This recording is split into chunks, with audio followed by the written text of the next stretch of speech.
आदाब नाजरीन, मैं अकोला महाराष्ट्र से डॉक्टर रेहान ख़ान। आज शनाख्त कीजिए इस मेलेक्सिस एक्यूमिनेटा की। इसका हिंदी नाम जीवक है और काफ़ी कामयाब और नायाब किस्म का ये पौधा होता है। ये इसकी बारिश की हालत है तब जबकि इसे गुलदारी निकल आई है। अष्टवर्ग जिसका बयान आयुर्वेद में मिलता है, उन कामयाब पौधों में यानी उन 8 पौधों में इसका शुमार होता है, क्योंकि वो पौधे जो है वो ज़िंदगी को नया करने के लिए इस्तेमाल होते हैं और यही वजह है कि इसे जीवन देने वाला यानी ज़िंदगी देने वाला माना जाता है। इंतहाई कामयाब किस्म का ये पौधा है। इसके पत्ते मखसूस किस्म के होते हैं जिसकी बुनियाद पर इसे किसी भी मौसम में पहचाना जा सकता है। और ये देखिए, ये जो है पौधा इस किस्म के, इसकी जड़ से एक नया पौधा निकल आता है और उसी से इसके एक नई पौधे की नशोनुमा होती है। लिहाजा ये कहा जाता है कि इनको बर्बाद ना करें, बल्कि इसकी जो जड़ वाला हिस्सा है, ये देखिए जो नए पौधे निकल रहे हैं इसकी जड़ से, जो कि तने की तरह नज़र आ रहे हैं, उन्हीं से इस पौधे को लेना चाहिए और जो इसका मेन पौधा है यानी जिसे हम अंग्रेज़ी में मदर प्लांट कहेंगे, उसको बर्बाद नहीं करना चाहिए। तो ये देखिए, इसका नया पौधा कुछ इस किस्म से नज़र आता है दूर से। इसी पौधे को लेना है और उसी को इस्तेमाल करना है।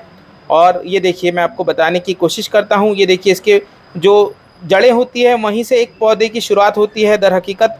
तो इनका मुआयना कीजिए और ये देखिए इसकी गुलदारी जो कि बारिश के मौसम में निकल आती है। ये पौधा इंतहाई ऊंचे मकामात पर पाया जाता है। अक्सर शुमाली हिंद में इसे देखा जा सकता है और जनूबी हिंद में भी बहुत कामयाब है ये पौधा। लेकिन ये देखिए इसके पत्ते, इन पत्तों की बुनियाद पर और एक पौधे को आप पहचान सकते हैं, लेकिन फ़िलहाल आप इसी का मुआयना कीजिए, इसी का मुशाहिदा कीजिए, चूँकि ये भी एक कामयाब पौधा है।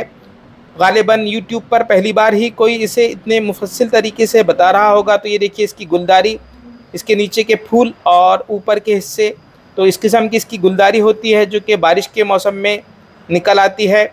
और इसी गुलदारी के बाद इसे हासिल करना चाहिए इस पौधे को। लेकिन इसके हासिल करने का ख़ास मौका वही है, ख़ास तरीका वही है कि इसकी जड़ में जो नए पौधे आते हैं उन्हीं को इस्तेमाल किया जाए।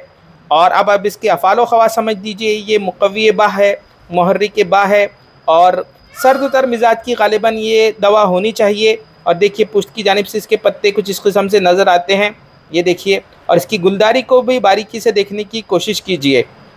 दीगर अफ़ाल व ख़वास में इसका ये इस्तेमाल है कि ये ज़िंदगी को नया करता है यानी कायाकल्प है। लिहाजा कैंसर वग़ैरह जैसे मुहल्लिक अमराज में भी इसका बेहतरीन इस्तेमाल है।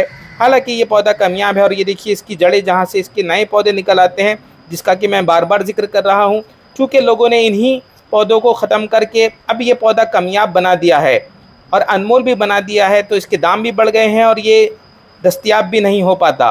तो ये देखिए, और एक वजह है चूँकि ये इंतहाई ऊँचे मकामात पर होता है, लिहाजा वहाँ पर पहुँचना हर किसी के बस की बात नहीं होती।